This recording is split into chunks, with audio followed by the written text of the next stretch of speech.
bayangkan sebuah tempat di dunia ini yang belum pernah tersentuh oleh peradaban modern.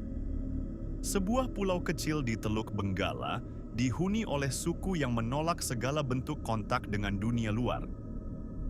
Inilah Pulau Sentinel Utara, rumah bagi suku Sentinelese, salah satu komunitas paling terisolasi di bumi. Suku Sentinelese telah mendiami pulau ini selama sekitar 60.000 tahun. Mereka hidup sebagai pemburu pengumpul tanpa teknologi modern dan menolak keras kehadiran orang asing. Bahkan, pendekatan dari luar seringkali disambut dengan panah dan tombak. Namun pada 4 Januari 1991, sebuah peristiwa luar biasa terjadi. Seorang antropolog wanita asal India, Madhumala Chattopadhyay, berhasil melakukan kontak damai dengan suku ini. Sebagai bagian dari tim Anthropological Survey of India, mereka mendekati pulau dengan perahu kecil, membawa hadiah berupa kelapa. Kelapa yang tidak tumbuh di pulau tersebut dilemparkan ke arah pantai sebagai tanda niat baik. Awalnya, suku Sentinelese bersikap waspada. Namun, perlahan mereka mendekat dan mengambil kelapa tersebut. Ini menandai salah satu dari sangat sedikit interaksi damai yang pernah terjadi dengan suku ini.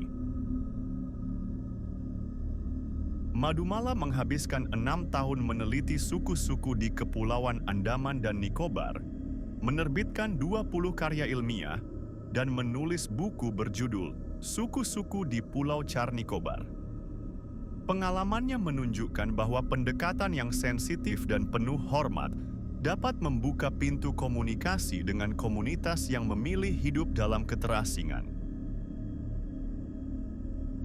Untuk memahami mengapa suku Sentinelese begitu tertutup, kita perlu menengok ke belakang. Para ilmuwan meyakini bahwa mereka adalah keturunan langsung dari kelompok manusia pertama yang keluar dari Afrika lebih dari 60.000 tahun lalu. Mereka menyeberangi daratan Asia, lalu terjebak di Kepulauan Andaman karena naiknya permukaan laut.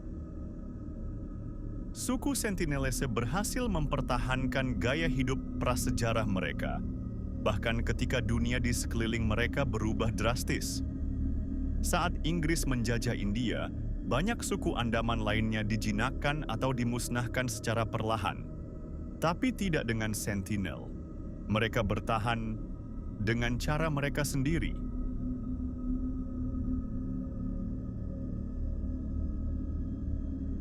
Pemerintah India pun akhirnya mengambil keputusan yang tak biasa.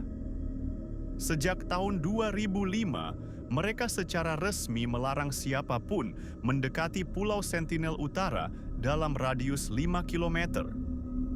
Ini bukan hanya untuk melindungi suku tersebut dari penyakit yang bisa mematikan, tapi juga untuk melindungi pengunjung dari serangan mematikan. Namun, tidak semua orang menghormati larangan itu. Pada tahun 2018, seorang misionaris muda asal Amerika, John Allen Chau, diam-diam menyewa nelayan untuk menyelundupkannya ke pulau tersebut. Tujuannya, menyebarkan ajaran agama. Tapi niatnya malah berujung tragis. Begitu mendekati pulau, ia dihabisi oleh penduduk setempat. Tubuhnya bahkan tak pernah berhasil diambil. Kematian Chau memicu perdebatan dunia. Apakah kita berhak mencoba membuka masyarakat terasing demi kemanusiaan? Atau justru membiarkan mereka hidup dalam pilihannya sendiri? Apakah mencoba berhubungan dengan mereka adalah tanda empati atau bentuk kesombongan modern?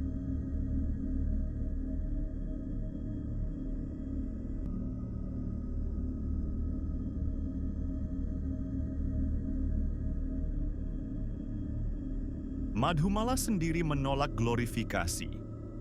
Ia percaya bahwa pendekatan terhadap suku terasing haruslah dengan rasa hormat, bukan rasa ingin tahu berlebihan.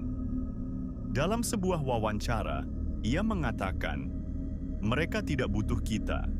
Kita yang seringkali berpikir mereka butuh diselamatkan. Tapi yang jadi pertanyaan besar sampai hari ini adalah, mengapa suku Sentinel sangat agresif? Bahkan untuk sekadar senyum atau lambaian tangan dari jarak jauh, mereka membalasnya dengan anak panah. Para antropolog percaya bahwa agresivitas ini adalah mekanisme pertahanan yang terbentuk dari isolasi ribuan tahun. Setiap bentuk pendekatan dari dunia luar bisa berarti ancaman penyakit mematikan bagi mereka. Contohnya pernah terjadi di hutan Amazon. Beberapa suku yang awalnya sehat musnah dalam hitungan bulan setelah kontak dengan orang luar. Flu biasa saja bisa membunuh seluruh komunitas. Pulau Sentinel Utara sendiri memiliki luas sekitar 60 km persegi, dikelilingi oleh karang tajam dan ombak kuat. Mereka bahkan punya sistem pengawasan alami. Siapapun yang mendekat bisa langsung terlihat dari menara pengintai alami, pohon-pohon tinggi.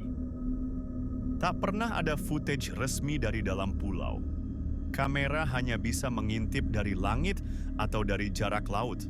Tapi setiap kali kamera mendekat, yang terlihat adalah tombak dan peringatan untuk mundur. Ada juga teori menarik bahwa suku Sentinel sebenarnya bukan sepenuhnya terbelakang. Ada yang percaya mereka tahu tentang dunia luar dan memilih untuk menolaknya. Bahasa yang mereka gunakan bahkan belum pernah dicatat. Tak ada yang tahu nama asli suku ini, tak ada yang tahu mitologi mereka, cerita rakyat mereka, atau bahkan, apakah mereka tahu konsep dunia di luar sana? Isolasi selama ribuan tahun tak hanya membentuk budaya, tapi juga cara berpikir. Bayangkan hidup tanpa kontak eksternal, tanpa teknologi, tanpa konsep negara, bahkan tanpa kalender. Psikologi evolusioner menyebut ini sebagai cognitive encapsulation. Dunia mereka adalah pulau itu, dan yang asing selalu berbahaya. Mereka tak membenci kita, tapi bagi mereka, kita mungkin seperti makhluk dari dunia lain, asing, berbahaya, mengancam. Sejak tahun 1956, pemerintah India menetapkan Pulau Sentinel sebagai zona terlarang. Tak ada kapal yang boleh mendekat hingga radius 5 km. Siapapun yang melanggar bisa dikenai hukuman berat. Bahkan militer India sekalipun hanya mengamati, tak pernah masuk terlalu dalam. Setelah insiden tragis tahun 2018 yang menewaskan misionaris muda John Allen Chau, larangan ini diperketat. Pemerintah menyebut, ini bukan hanya soal hukum, ini soal menghormati kehidupan mereka.